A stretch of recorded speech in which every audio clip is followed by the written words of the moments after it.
Mr. Farenthold for 5 minutes.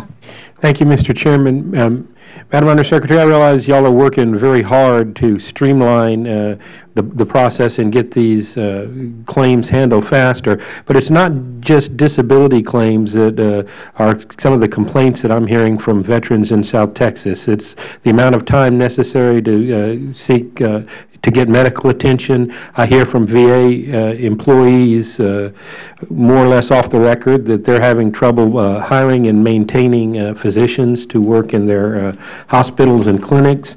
And I'm hearing from doctors back home that it's taking in excess of a year sometimes to get payments on vouchers from the VA.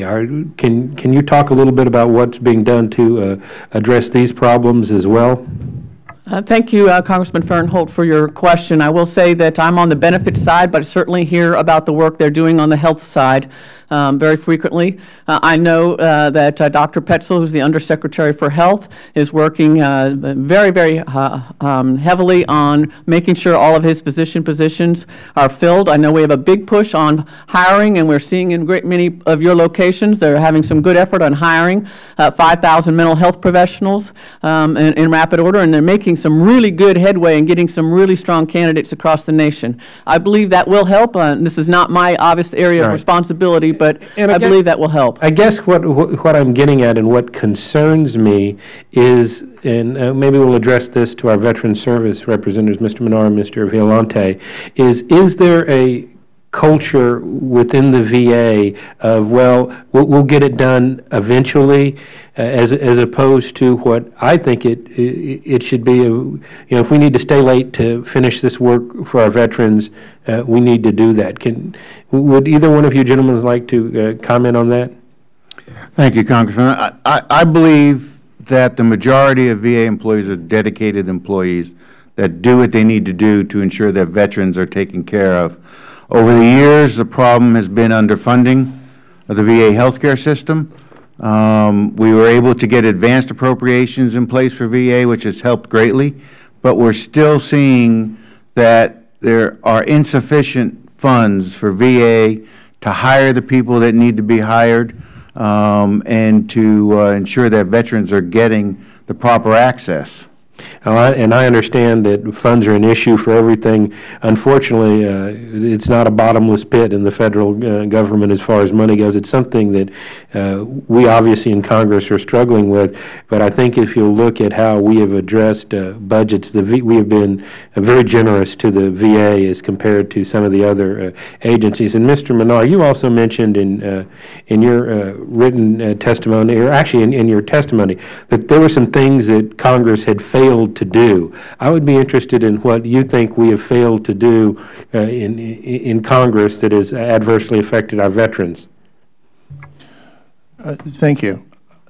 As I've pointed out in my written testimony, the failure to pass budgets on time, it's no secret. It happens. You're on the wrong side of the Capitol making that argument.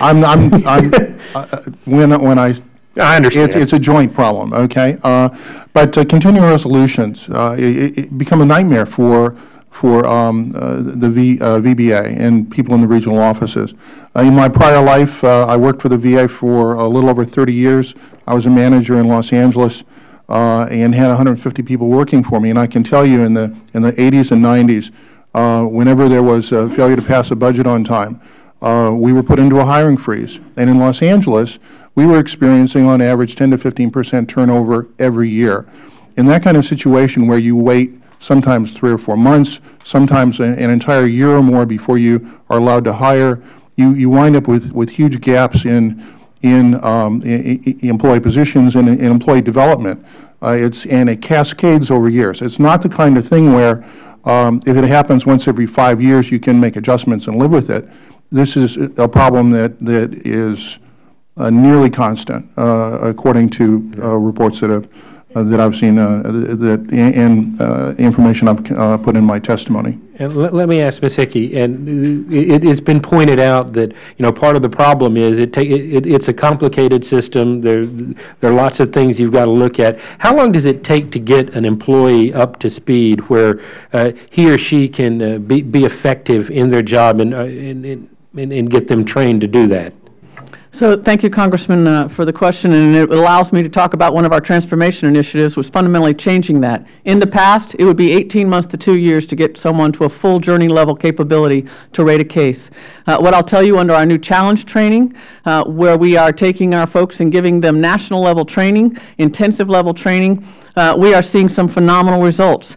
And we've repeated it 4 times, so I know it's not a fluke. And are they able to work with your medical professionals on the side? I mean, how much do you trust the doctors in the military or your own VA doctors to make those determinations versus independent work that your staff has to do? So Congressman, I will tell you, we always depend on the medical opinion that comes to us and the medical exam that comes to us from a trained medical person and certified person. We do not make those decisions on our own. We rely heavily on our health administration physicians who do our compensation exams and tell us the results, even now our clinical doctors. I will also tell you, with the new disability benefit questionnaires, another transformation effort we're doing, we now have the ability for private medical physicians to bring, for our veterans to bring us those documents fully filled out and for us to use them in the course of doing our claim adjudication. I'm way over time. I appreciate everyone's testimony and their hard work for those who have served our country. Thank you. Well, now